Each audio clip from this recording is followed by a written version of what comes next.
Hello everybody, hope you're all doing well. In today's episode I'm going to be showing you some swag, 11 spell space swag here. I'm going to show you some other swag, AQ ability too. Can show you some more swag. What is this? 1, 2, 3, 4, 5, 6, 7 spell space swag. Going to show you some tips to optimize your Flame Flinger using an Ice Golem. In this more challenging example, had to let the Flame Flinger eliminate one defense so that the Ice Golem could get within range of the multi-archer tower so that when it pops, it freezes up the multi-archer tower and allows the headhunters to survive and kill the AQ. And lastly, we will have an example of when it's best to use your AQ and BK separate of your Warden. Usually you meet them up. Alright, so on to the 11 spell space swag with AQ ability swag. And whenever you're able to get 11 spell space swag, it means that you're using only one invisibility spell and 2 EQs for your fireball. A lot of times to eliminate the enemy clan castle troops. So if you look at this base, both fire spitters are facing down. So that is really good for us. Going to direct target this monolith with 5 rocket loons tested with barbs at the beginning because I did not want to pop up any Teslas and waste all of those rocket loons on a couple Teslas. So luckily no Teslas were in front of the monolith, so I was able to direct target them with 5 rocket loons, and now this Flame Flinger can get a bunch of value down here at 6. So sending in the Warden at 12, since this base is symmetrical and the Flame Flinger is directly opposite of the Warden at 6, it does not matter which direction the Warden paths, sending in some archers behind the Flame Flinger just in case skeleton traps popped.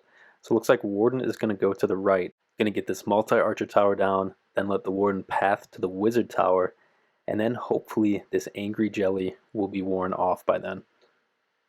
And going to drop 1 invisibility spell over those defenses, pop the Warden ability, fireball to the Multi-Inferno. We take out the Multi-Inferno and the enemy clan castle, and now we're not going to use another spell the rest of the raid, and also we're not going to use the AQ ability. So we're sending this AQ to pull the Warden back to the left. This way we can deal with some more defenses. We're going to wall break in to this top left compartment. We want to get in behind the fire spitters. Fire spitters will roast, peel off your healers, kill them, and end your raid in a hurry. So we use the Yetis to create a funnel to force the king in towards this center compartment, and we're going to use this hook tower to try to pull the BK in. So we're going to let this hook tower come back to life, hope the hook pulls the BK, we're just waiting, hook grabs the BK, use the BK ability, EQ boots, and a lot of times these hook towers are placed dead center of the base, and when you use the EQ boot ability, you absolutely unlock the entire core for your AQ and Warden. So now RC is in from the side, on the flank, doing a parallel spirit walk, while the AQ is doing an AQ charge. Notice the Ice Golem on the Wizard Tower at the bottom right corner, with the Wizard behind the Ice Golem, since the Ice Golem does no damage itself. So a lot of times you use these Wizards in behind the Ice Golems to allow the Ice Golems to push into further, more damaging defenses. And now it's time to swag, 2 Rage for the eyes. We have Skeleton Spell for the nose. We got 4 invisibility spells for the mouth, along with a freeze and a poison. A lot of times the freeze and the poison looks better in the rage for the eyes. However, decided to just go with the big mouth this time. Alright, so onto this base. Another common base, and a lot of times on this base I like to send the Warden in from either the right or the left corner after the enemy AQ or the enemy RC, and then launch the fireball towards the clan castle invisibility spell tower compartment. However, on this base, normally where there is a rage tower next to the enemy minion prince and BK, there isn't. So I'm just going to go ahead and attempt something different and send this Warden in right next to the clan castle. Got the Flame Flinger eliminating some defenses, so hopefully I only have to place invisibility spells on the right side of the Warden to target this invisibility spell. Using a Rage early, Ice Golem frees up that minion prince, along with a Rage, help these headhunters get more work. It's really nice that these fire mites are all coming to the Warden and not pathing to the Flame Flinger. So just being patient. Going to send in a Yeti over to this right Wizard Tower, and notice the exact same trick with the Yeti with a wizard behind, and this makes it so that the Yeti and the wizard get through the first defense, and then when the Yeti dies, the Yeti mites will spring forward and get another defense. So instead of using 4 rocket loons, I was able to get it with 1 Yeti and 1 wizard. It's now making some defenses invisible, so it can direct target that invisibility spell tower compartment, and now that's completely gone. Using the AQ to pull the warden opposite of where the flame flinger is. This way the flame flinger and the super minions can get some free buildings, while the AQ and the BK that's about to meet up with them soon can focus on the other half of the base. Ice Golem in to distract this ricochet cannon. You do not want the ricochet cannon to be undistracted, because the ricochet cannon will lock onto your AQ. First shot will hit your AQ, second shot, which does more damage, will hit your warden, and your warden has just over half the hit points of the AQ, so the warden will go down in a hurry. You'll have to burn a spell, you might have to burn an ability.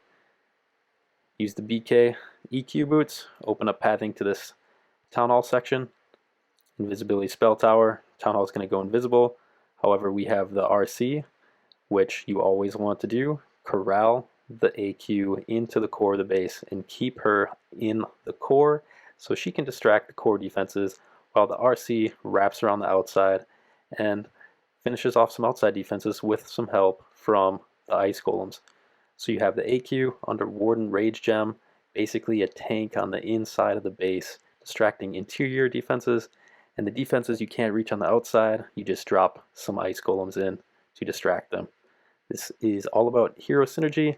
There is no better hero synergy in the game.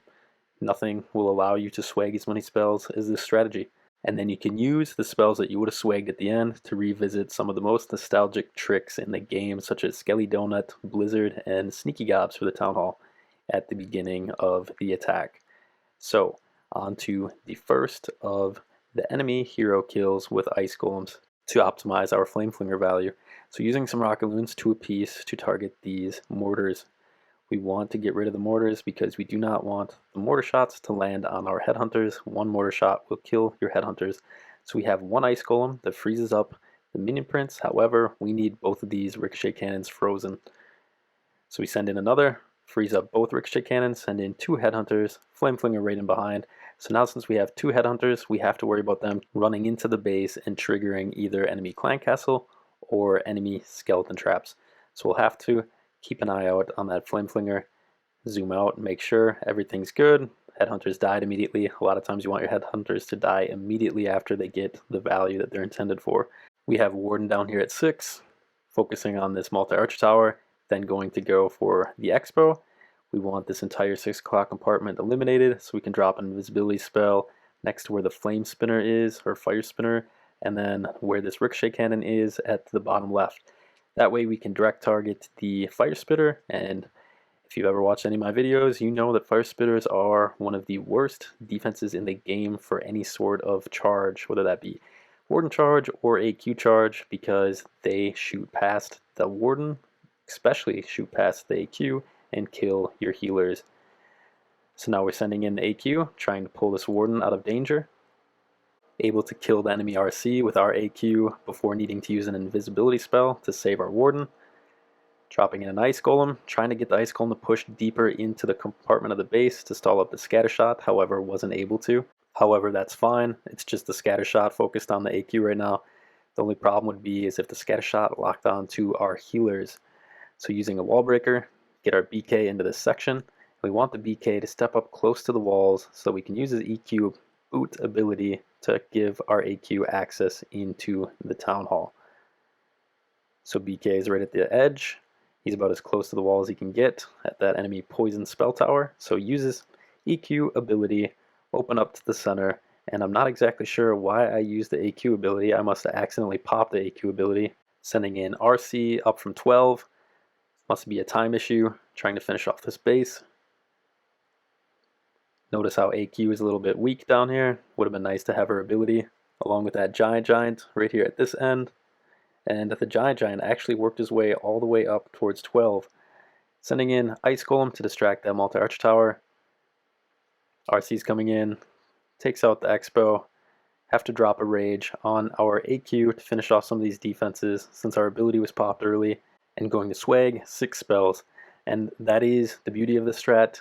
You have perfect hero synergy, AQ charge powered by Warden Rage Gem, BK comes in to meet with them, opens up the core, and then you send your RC to the side to do a parallel spirit walk supported by ice golems to your AQ charge in the center. RC eliminates the outside buildings, keeps your AQ in the inside, tanking the inside buildings. And it's really nice to keep your Fox alive because then you can just let them take turns tanking defenses for each other. Alright, so invisibility spell, compartment, core of the base. We have a hook tower. Hook towers are very problematic unless you plan for them. So going to try to get a bunch of value with our Flame Flinger, and this is the second Flame Flinger example. And what makes this more difficult than the first example is that we're going to simultaneously do our Warden charge while we have our Flame Flinger working on this Wizard Tower. And what we want to do is have the Warden push in and tank this Expo that's close to the enemy AQ, so the Expo won't be able to shoot the Headhunters.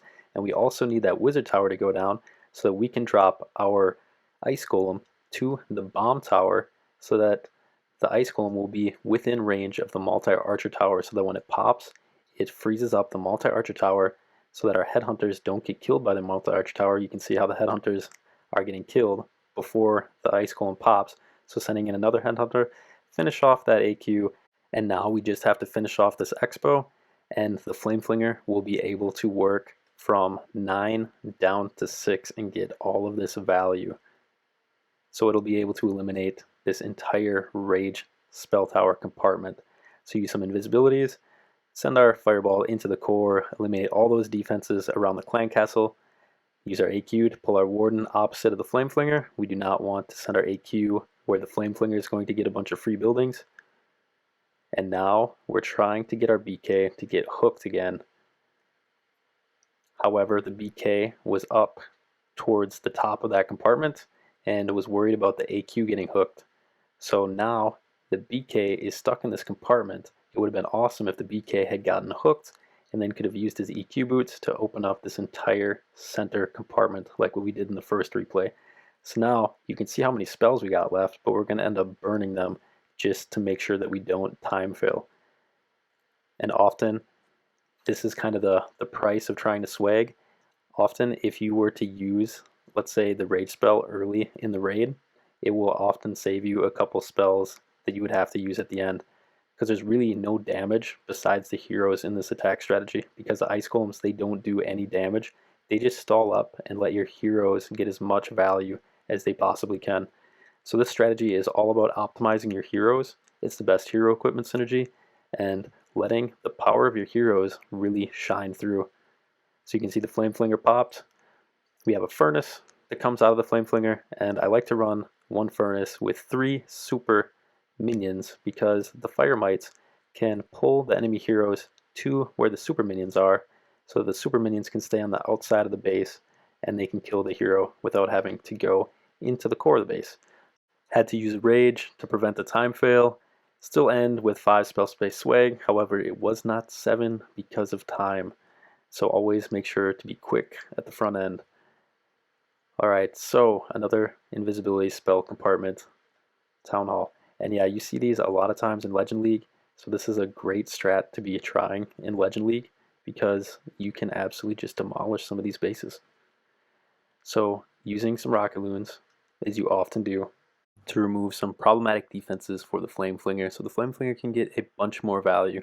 Now the Flame Flinger will be able to step up, take out this Ricochet Cannon, hopefully work towards this Arch Tower, and also take out the Scatter Shot. So we have the Warden over here at 3, trying to eliminate as many defenses between the Warden and where the Invisibility Spell Tower is, right next to the Town Hall, where we want our Fireball to land. So this is why we're using the Angry Jelly, so that we can remove as many defenses between the Warden and where we want our Fireball to go as possible, so we can use as few invisibility spells as possible. Got a bunch of trash buildings left up to keep the Warden safe on the outside so he doesn't surge into the base. However, I'm trying to swag as many spells as possible, so I'm being extremely difficult right here. And I could just drop these invisibility spells down, but I want to save as many invisibility spells as possible. So I'm actually going to just let the Warden work his way towards 12, eliminate this Tesla, eliminate this Wizard Tower, even eliminate the Expo. So then I'll only have to use 3 invisibility spells to target this invisibility spell tower in the core. However, notice I have 0 trash buildings, or I will have 0 trash buildings left. I just have that 1 gold storage, but the Warden's going to work through that really fast, and watch what happens to the Warden when I make all these defenses invisible. Fireball into the core hits where I want, but notice now the Warden pushes into the core of the base, so I have to drop an invisibility spell on him anyways, and then also burn a Rage and another invisibility spell to keep him safe and eliminate this Town Hall. So it would have been better just to use the invisibility spells early on while the Warden was safe on the outside of the base with a lot of trash buildings to keep him distracted, to keep him safe on the outside of the base, to eliminate that core section. And now, with all the time that we wasted with the Warden clearing up some of those outside defenses, we now have to send our BK and our AQ opposite of the Warden to try to prevent a time fail. And when you send the AQ and the BK out on their own without the Warden Rage Gem, they are now not benefiting, not doing the extra damage that they would underneath the Warden Rage Gem. So oftentimes when you run the Warden and the BK and the AQ separate, you will end up having to use more spells. You will not be able to just let the AQ be a super tank underneath the Warden Rage Gem for your parallel RC Spirit Walk. So I hope you guys enjoyed this episode and learned some cool Flame Flinger tricks to help you in your upcoming attacks. Thanks again for watching, and catch you next time.